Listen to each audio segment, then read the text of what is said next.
So, what is a belief? Belief is a deeply rooted idea that we hold as true. It's a mental framework that shapes how we see ourselves, people around us, and the world. And you can think of beliefs as mental shortcuts, or in computer terms, as programs that help us make sense of complex situations quickly. They define your reality, and beliefs influence how you think, feel, and act in any given situation. And when you believe something, you accept it as true and you act accordingly. Basically, all of your thoughts, feelings, and actions are defined by your beliefs. As such, they impact our attitude, our perception, and even our character. All of these things affect the outcomes that we experience in life. And we will find out over the course of this presentation that it's not just the outcomes in our life, but also they have a huge effect on our biology, health, and even the fabric of reality itself. And what is a mindset? A mindset is a collection of beliefs. If belief is a program, your mindset is the operating system through which you approach and see everything. Let's take a look at an example. If we have two people that are looking at the exact same situation, for example, a task or a change of sorts, person A can see it as an opportunity to grow, and person B can see it as a problem. And there's no difference in the situation, but in the perception of person A and person B and their set of beliefs. And by adjusting your beliefs, you open yourself up to new possibilities, to reduced stress, and to greater resilience. Because if you see it as an opportunity to grow, the stress that you experience is going to be a positive one. It's going to help you grow. And if you see it as a problem or an unsurmountable obstacle, you're going to have a far more difficult time dealing with the issue and the change. And I love this quote: what seems to be is to those to whom it seems to be. I hope I got this right. And it's by William Blake. It just shows that our perception is actually what defines our reality. Okay, let's examine the three levels of existence that are affected by our beliefs. They affect the relationship that you have with yourself, the relationship you have with other people, and the relationship that you have with the world at large. When it comes to yourself, if you believe that you can succeed in something, then you're more likely to put in the effort and to actually achieve your goals. On the flip side, if you believe that you'll fail or that you're not good enough at a particular skill or just in general, then that belief can lead to anxiety and doubt, which severely affects your performance. And it causes you to not even try or to even find a way to sabotage your efforts. This mostly happens unconsciously, funnily enough. And what happens when you fail? That basically confirms your belief that you have. That's called self-fulfilling prophecy. And when you fail at something, then it's like, see, I knew it, I'm not good enough. Basically, it's I knew this would happen. And on a level that you're not aware of, like on the subconscious level, unconscious level, you expect it to come into fruition. So you act accordingly. And as you can presume, this severely limits your growth and potential in any aspect of your life. Another great quote, this time by Henry Ford: whether you think you can or you think you can't, you're right. When it comes to your relationship with other people, we have an example. If you have the belief people can't be trusted, and if you have this belief, then you might approach relationships and encounters with other people with a certain degree of suspicion. And on a certain level, you're expecting them to act dishonestly, or you're calculating and expecting sort of a betrayal. And this can lead to guarded behavior. It can lead to a difficulty opening up and a tendency to distance yourself from the people that you're engaging with. And again, this can lead to a self-fulfilling prophecy because the people in the situations that you're with, they can feel that mistrust, and in response, they withhold their true selves, which again reinforces the belief that people aren't to be trusted. Again, if you believe that conflict is painful, you might shy away from important conversations. This impacts your relationship and opportunities.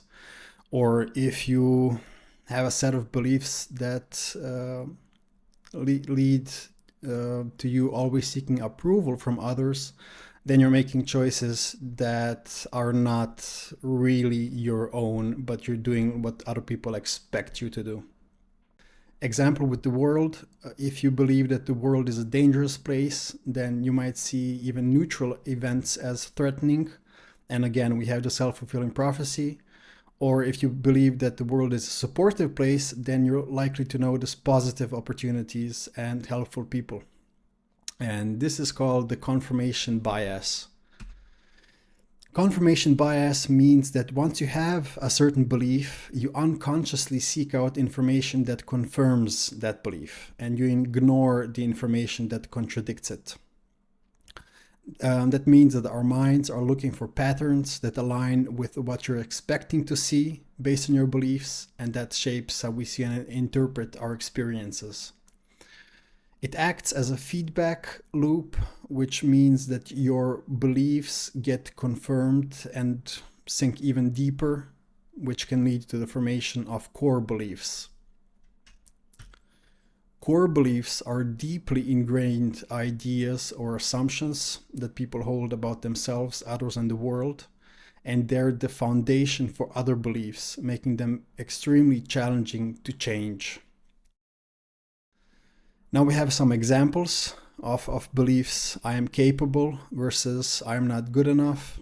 People are kind versus other people will betray me. And the one we had is the world is full of opportunities versus life is unfair. Okay, what are the building blocks of beliefs? We have three main aspects, three main components. We have our thoughts, our emotions, and our actions, and they're interconnected. I'm basically seeing them as what comes first, chicken or the egg, in the sense that I can't really separate what comes first. As an example, your thoughts influence the way you feel, and the way you feel and think influence what you do.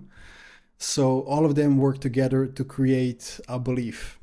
And then the belief provides the reinforcement as a feedback loop with your thoughts, emotions, and actions. So they all support each other. And based on the beliefs, you're gonna think, feel, and act. So if you feel anxious about trying something new, the anxiety can lead to thoughts like, I can't do this, which prevents you from taking action. Or if you felt embarrassed during a presentation at school, you might develop a belief that you should avoid public speaking altogether. If you felt joyful after taking certain action and achieving a goal, then the positive emotion can lead you to a belief that you're capable of achieving your goals.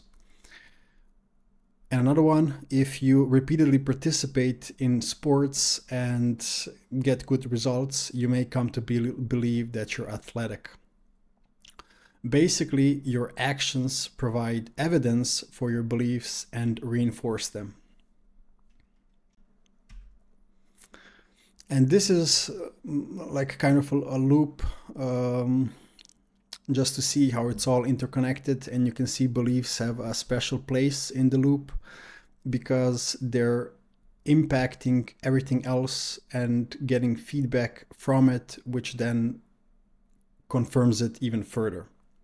On the other hand, if you change your beliefs, it automatically changes the rest. Okay, and when you have consistent thoughts, feelings, and beliefs, it leads to consistent actions, and consistent actions can become habitual. They're your habits, and they make up a large part of your daily routines. They often operate without conscious thinking. And as an example, we have brushing our teeth. You're not thinking about it, it just happens. It's a habit that you have. And even aspects of how you react to stress can become a habit. If you believe that exercise is important for health, you're more likely to establish a habit of working out regularly. And a belief that failure is bad can lead to avoidance behaviors, which creates a habit of procrastination or not trying new things. As you can imagine, or if you've ever dealt with procrastination in your life, I certainly have, it has a severe impact on your productivity and the stress levels. Beliefs and habits play a critical role in the formation of your identity and character. And character traits like discipline, resilience, and generosity can be seen as the result of habitual behaviors. Meaning, when you consistently demonstrate certain traits through your actions, they become ingrained in your character. They basically become the way that you see yourself and therefore your identity. We have a beautiful quote by Mahatma Gandhi. Your beliefs become your thoughts become your words become your actions become your habits become your values, and your values become your destiny. It's a bit different, but the essence is the same. I mean, your destiny can be construed as habitual behavior and your identity and character, the way you perceive and act in the world. We have an example. If you're habitually engaging in acts of kindness, then you might see yourself as a compassionate person, reinforcing that aspect of your character. Or if someone practices gratitude often, it shapes their perception of life, which makes their character more positive and resilient. And deeper character development essentially becomes your identity. It's the way that you see yourself. You can see yourself as a compassionate person or as a positive person, and that has an impact on everything else. And this is a graphic presentation of that. This is the simpler model, and this is the habitual behavior and the deeper development of character that we spoke about. And when we combine it together, we have something a bit more abstract, but you can see that the thoughts and emotions that we have lead to certain actions that are reinforced by our beliefs. And the actions and the beliefs lead to consistent behavior, which leads to habits, which then leads to character and identity. And it all goes back and confirms the beliefs that you have again, which creates a loop, a never-ending loop. And the action is in the middle of it because it's connected to both feedback loops, and the beliefs are the basis and the foundation for everything.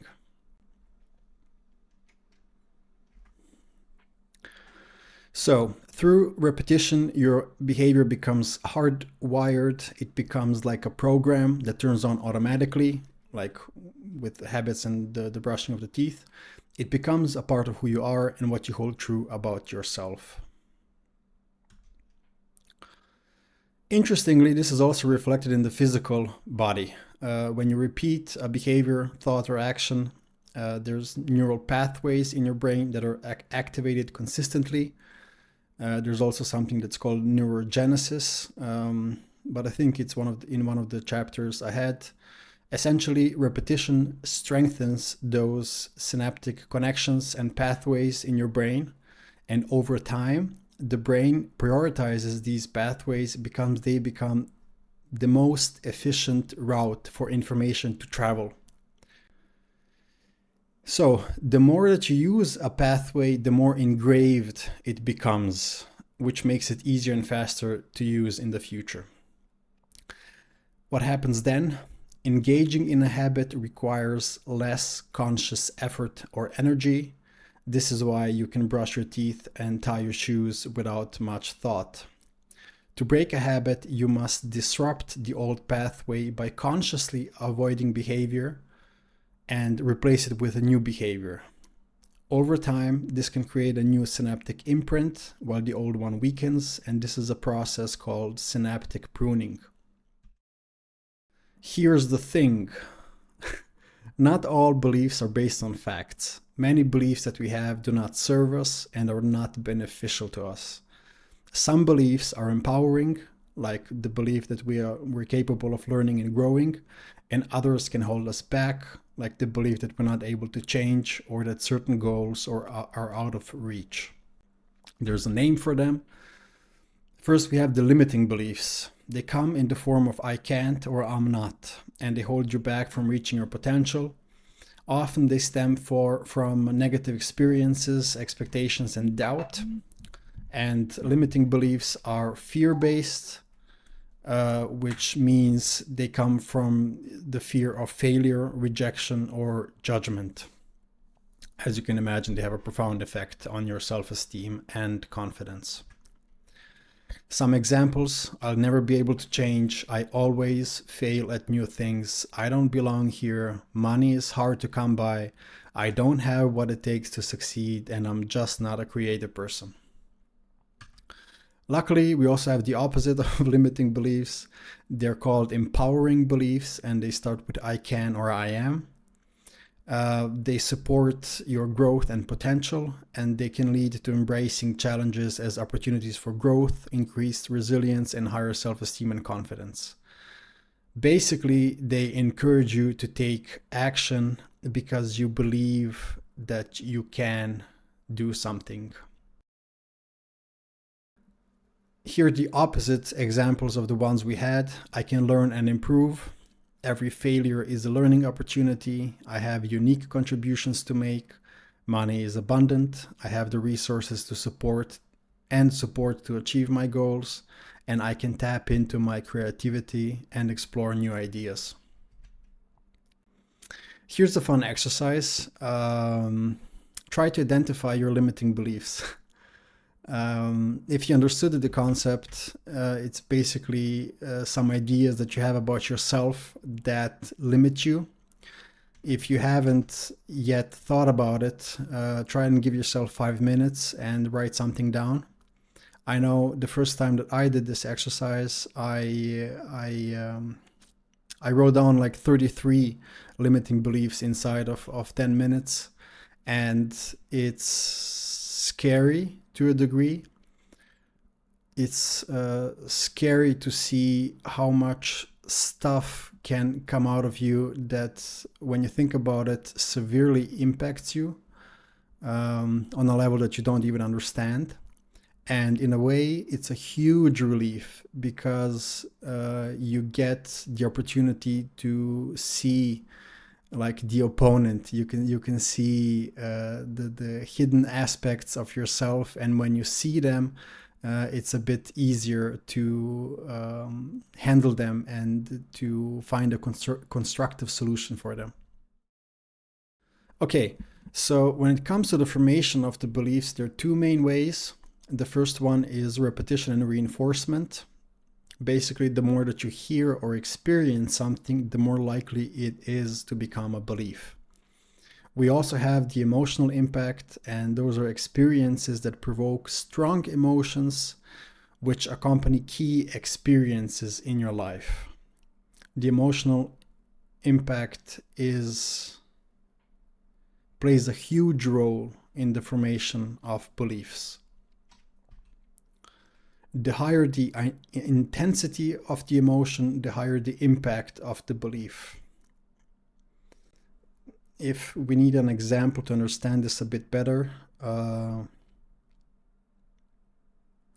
let's say as a kid you participated in a sports event and you played basketball and you missed like the super important point, and it led to a really bad feedback from the people around you. Maybe even your parents told you you're incapable incapable of sports, and that caused an emotion in you, most likely not a positive one. And that emotion, the intensity of the emotion that you felt, can lead to you maybe not even trying to play basketball ever again in your life, because the humiliation that you experienced was so severe. On the other hand, if the intensity was like whatever, like you didn't experience any blowback, then nothing is holding you back from trying basketball again and then maybe achieving some better results. So that's the second one. The negative emotions like fear or anxiety can lead to limiting beliefs, like I won't try and play basketball ever again. And positive emotions like love, joy, and happiness can lead to empowering beliefs. If you score like the all-important point or goal, then it leads to beliefs like, hey, I can do this. And most of our core beliefs are shaped by early experiences in our childhood. They come from our environment and how we react to it. Now, we have a couple of sources of influence. This is not everything, but it's mostly the stuff that I could think of in the moment. But the sources are our own experiences, the way that we perceive things, and that also leads to our self-talk. Like if we experience something negative, then we're speaking with ourselves, talking to ourselves, I can't do this, like this is not for me. And then we also have the stuff that other people are telling us and the behavior that we can absorb from them. This is our family, our parents, our upbringing, and authority figures like our teachers. And then we have our communities, our social influences and role models, which are not necessarily your family or parents. It might be a older kid from the street. We have the cultural context, super important, like a person from different cultures, like two people from different cultures are gonna have severely different perception and mindset. Then we have the education, super important, and of course the media and entertainment. It's just the stuff that we consume and that has an impact on us. Why is the childhood so important in the formation of beliefs? During childhood, the brain is most often in what is called a low frequency theta brainwave state. It's associated with being highly suggestible and highly programmable, and it's the state that hypnotherapists use to perform therapy with their patients.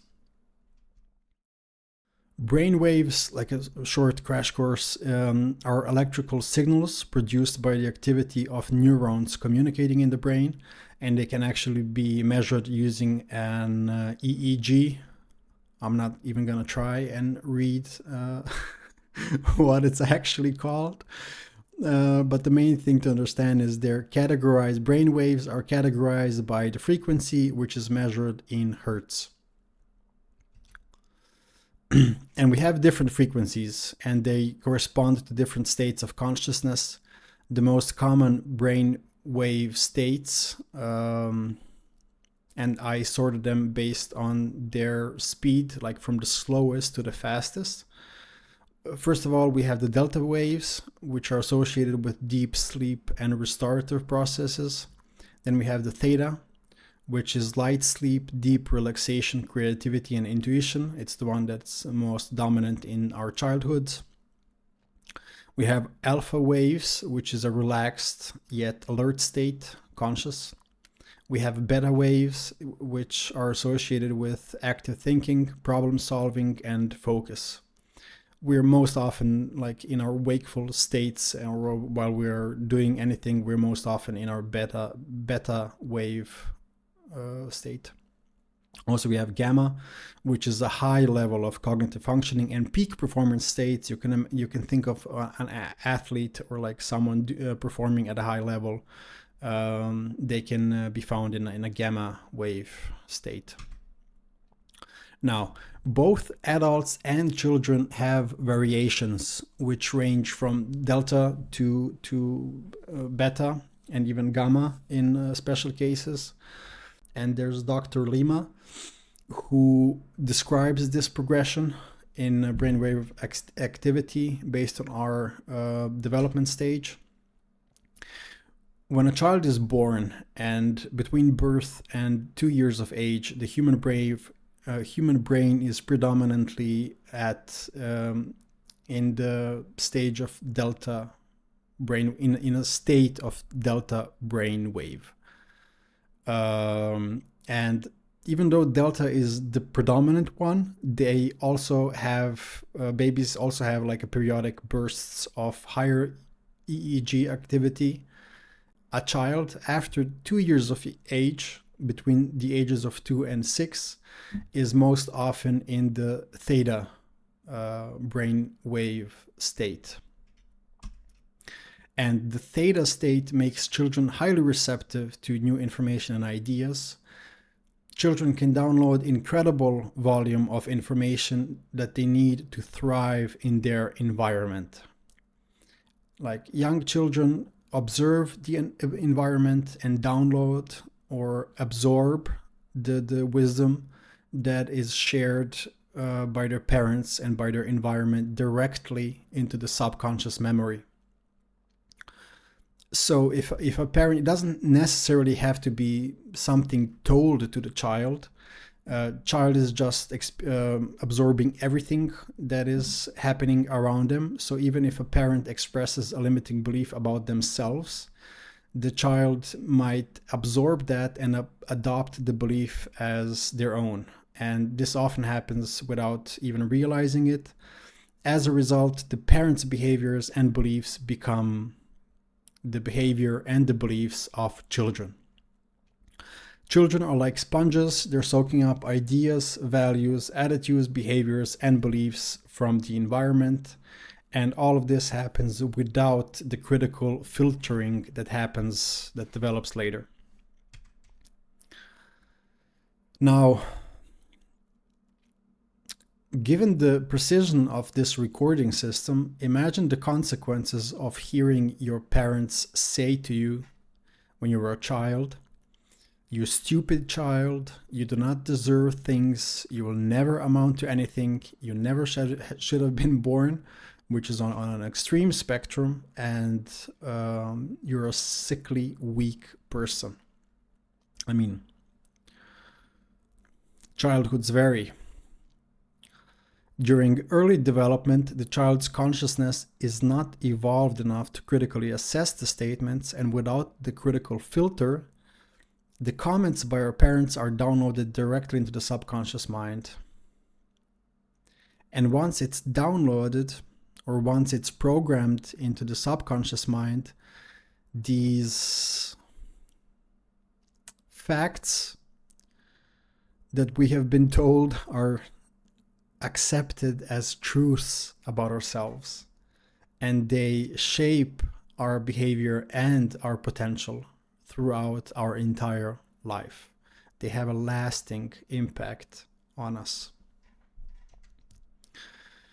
After the age of 6, we become less susceptible to outside programming, with the increasing appearance of higher frequency alpha brainwaves, which are associated with a state of calm consciousness. And by the time children reach adolescence, probably after 10, 11, 12, the subconscious minds are filled with information that ranges from how to walk to the knowledge that they will never amount to anything, or to the knowledge, if fostered by loving parents, that they can do and achieve anything they set out to do. Where can we find all of these beliefs? All of the beliefs are stored in the subconscious mind. Everything that you ever experienced, from childhood memories to everyday experiences and corresponding beliefs, is recorded and stored in the subconscious mind.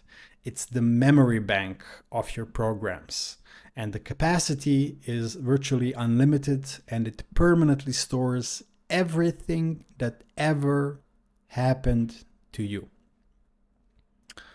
The subconscious mind is working even when you're sleeping, because it's the conscious mind that sleeps and that rests, and you cannot switch off the subconscious mind. It works 24 hours a day, and it performs all manners of functions, including your controlling your body temperature, breathing, organ functionality, cell growth. You're not doing any of that consciously. It all happens automatically. And subconsciousness is the part of your mind that operates below your conscious awareness. That is also why it's often described or presented as an iceberg, because an iceberg has, like, most of it is underwater. Why do I say most of it? Because there are studies that suggest that up to 95% of our behavior is driven by subconscious processes. This is a scary fact. That means that if it's true, I mean, even if it's remotely true, that means that a very small percentage, in this case only 5%, is defined by your conscious wants, desires, like critical thinking, what you think is best. And 95% of it is defined by the way that you're programmed. Studies using fMRI have shown that the brain areas associated with decision making and emotional processing are activated before an individual is even consciously aware of a stimulus. That means even before you understand or see something, perceive something, your subconscious mind has already done it, and the way you react is then defined by it. The subconscious mind observes the surroundings, the body's internal awareness reads the environment, and immediately engages previously acquired behaviors. And all of this happens without the help or even awareness of the conscious mind. When we have a stimulus from the external reality, it automatically engages the behavioral response that was learned when the signal was first experienced and recorded. That means that the way that you react to a certain type of situation is heavily influenced by memories that you don't even know that you have. So the memories of similar situations from the past play a vital role in how you react to it in the present. This is referred to as our programming. Consciousness is the 5% that we're talking about. It's the part of your mind that is aware of your thoughts, feelings, and surroundings. It's what you actively think about and focus in the present moment. It's also where reasoning and critical thinking take place. Critical thinking acts as a filter because it determines how much impact new information can have on existing beliefs in the subconscious mind. Therefore, we can see the conscious mind as the gatekeeper to the subconscious mind. That means when you're talking with someone, or in this case, the information that you're absorbing from this course, it doesn't directly rewrite your programming. All of the information is going through a bullshit filter and a critical thinking. And whether it will do anything to shift your beliefs and your mindset is up to your level of resonance with the presented information. And the more that you resonate with something, the more you accept it as true. The more potential it has to overwrite the stuff that you already have. This is a short comparison. There are many studies that compare the subconscious mind to the conscious mind. Some studies suggest that the subconscious mind is 27,500 times more powerful than the conscious mind. And we have a certain study with like bits of information. It's not super important to understand. In short, the senses that we have, like eyes, skin, ears, smell, and taste, have a certain volume of data that we're downloading at any given time. When researchers measured information processing capabilities during intelligent or conscious activities, such as reading or piano playing, they come up with a maximum capacity of fewer than 50 bits per second, which is a huge difference to the overall 11 million bits per second that we absorb through our senses and our subconscious mind. The two minds actually cooperate. They make a dynamic duo, and they cooperate by acquiring complex behaviors that can later on be unconsciously managed or managed by the subconsciousness. As an example, if you already have your driver's license, you can remember the first day of driving school, and the stuff that you had to deal with consciously was staggering, and it took a long time before all of these behaviors were programmed into your subconscious mind. Now you don't have to use so much conscious effort into driving. Also, the conscious mind can think forward and backward in time, while the subconscious mind is always operating in the present moment. The conscious mind can create future plans, it can review past life experiences, while the subconscious mind is always on duty and manages the behaviors required at the moment.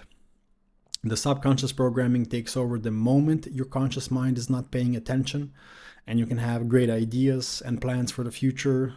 You can think about love, happiness, prosperity. While you're doing all of that, the subconsciousness is actively managing everything just the way that it was programmed.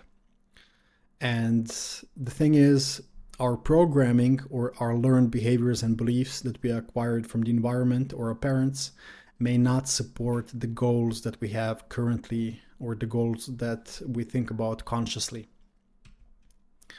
Now, the conscious mind can observe behaviors as they're being carried out.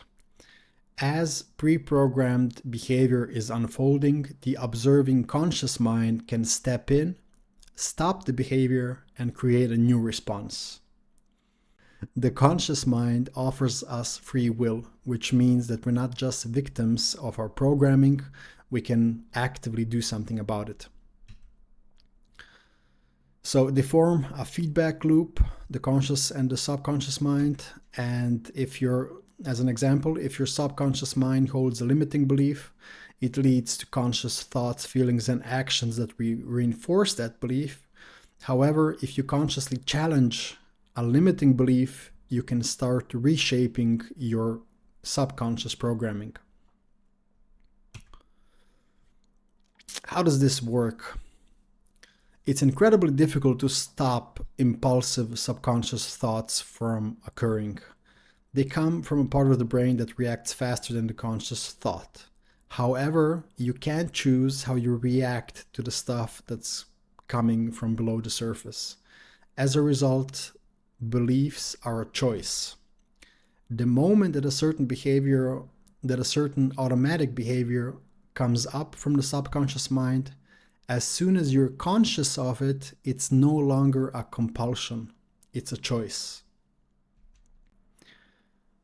The awareness of the unconscious behavior is the end of it. It's no longer unconscious because you have become conscious of the behavior. And from that moment on, if you proceed with the behavior, you're basically choosing that behavior because it's aligned with what you believe in. You believe that it's in some way beneficial to you. At some point in life, you made a decision that the behavior in question is serving you. You think it's beneficial. And once it comes to the conscious awareness, you have the opportunity to explore what the belief must be and why you believe that it benefits you. Then you can choose an alternative if that's what you prefer. A behavior that is aligned with what you want to do and who you want to be. Consciously, you may think in a certain way, but your actions show otherwise. Find out why you're choosing to hold on to behavior that you don't prefer. For example, when you have a behavior that you don't think is right, you don't think it's good for you, when you're examining it, it might be a good idea to ask yourself, question number 1, what would I need to believe about myself that makes this behavior happen? There's something that you believe in that results in the thoughts, feelings, and actions that come from that belief. Question number 2, how does it benefit me to hold on to this behavior that I don't prefer? And question number 3, what's the worst that could happen if I let go of it? By asking these 3 questions, I think a lot of the stuff can be brought up from the subconscious mind into the conscious mind, and that has certain benefits. But first, let's take a look at an example. Cigarettes. I may consciously think that they're bad for me. It's a behavior that I don't prefer. Yet I still do it from time to time. I'm hanging on to it. Why? On some level, I believe that smoking is beneficial to me. They calm me down, they offer me a distraction, they're great for socializing with the cool kids, or I will gain weight if I quit. Now, these are just some surface level beliefs that I might have. I started smoking when I was 17 in high school, so it was great for socializing with the cool kids in the breaks. It was a great distraction when I was working intensely on like projects or something. They did calm me down to a certain degree, but when I reflect, I don't think it's actually calming down. It's something else. Or I will gain weight if I quit. Maybe I tried and I gained some weight, and that's like the belief that resulted from it. But here's the cool part. When we identify hidden beliefs by asking these questions, they can sometimes appear as deeply illogical, flawed, and nonsensical because they're not aligned with what you hold true about yourself on a deeper level.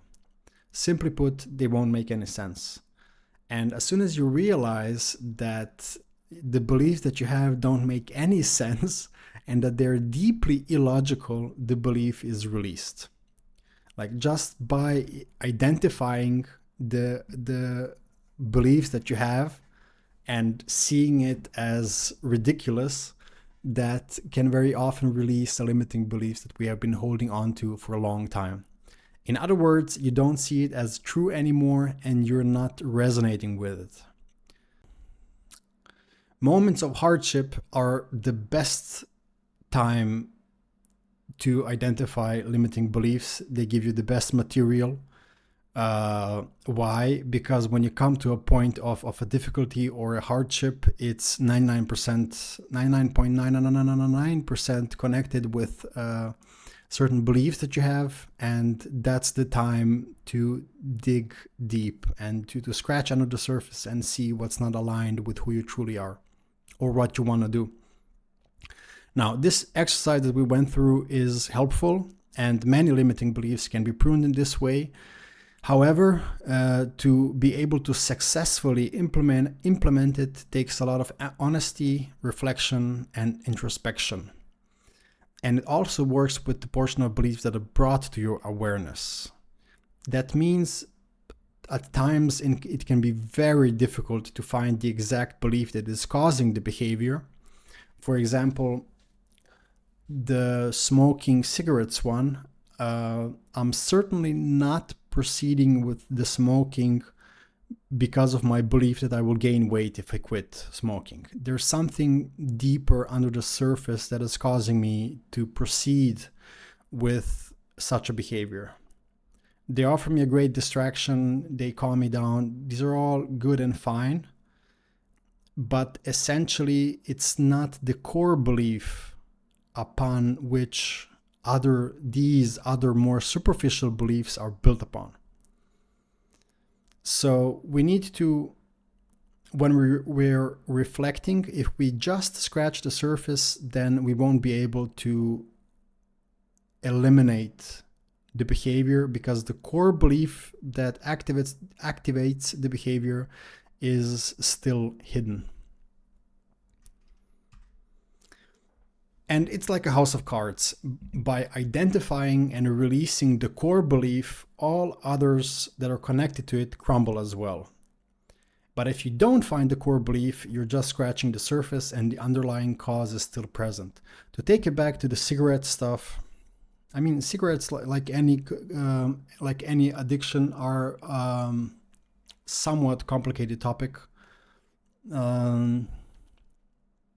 We went through some like superficial examples, but imagine this one.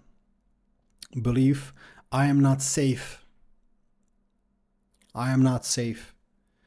It's a deep subconscious belief, and you might use cigarettes as a way to distract yourself from feeling not safe on a very deep level. Other than that, we're often trying to tackle our programming with our willpower, and this can lead to mixed results. It can work, like cigarettes, like just saying I'm not going to smoke anymore, and then successfully eliminating the cigarettes. Like a lot of people do it this way. Or if you ever tried losing a lot of weight, I'm sure that you can resonate with the willpower aspect. There is a problem, however. There's a commonly cited statistic that suggests that 80 to 95% of people that start dieting regain the weight that they lost. And in some cases, they even gain back more weight than when they started. And this just goes to show how impactful our subconscious programming is it, because most often after a certain amount of time, people just revert back to the baseline subconscious programming.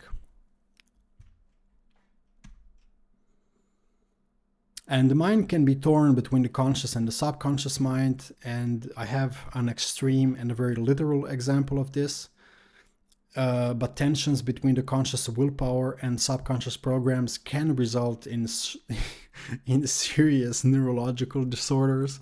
And please, this is just an extreme example.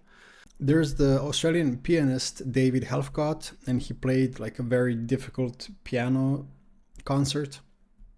And there's even a movie about him.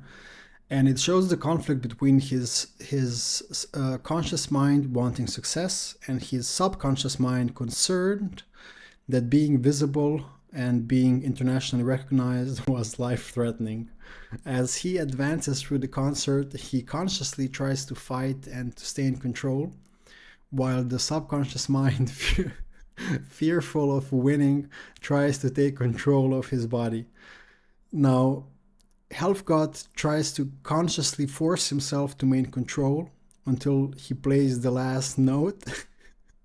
Then he passes out, overcome by the energy it took to battle his subconscious programming. And for that victory over the subconscious mind, he pays a high price. When he comes to it, he's insane. And he actually spent years in institutions after this incident. I think after years in institutions, he recovered. I'm not sure what happened to his piano playing career, but it's a very interesting story. So the biggest obstacle to realizing the life of our dreams is programmed in the subconscious mind. And luckily and thankfully, there are tools that will help you to clear out limiting beliefs at a much more efficient rate than the one we just discussed, even though the one we just discussed is a great one, especially to get started with the whole topic. But before we do that, we're going to take a look at some examples and try to understand how powerful our beliefs actually are.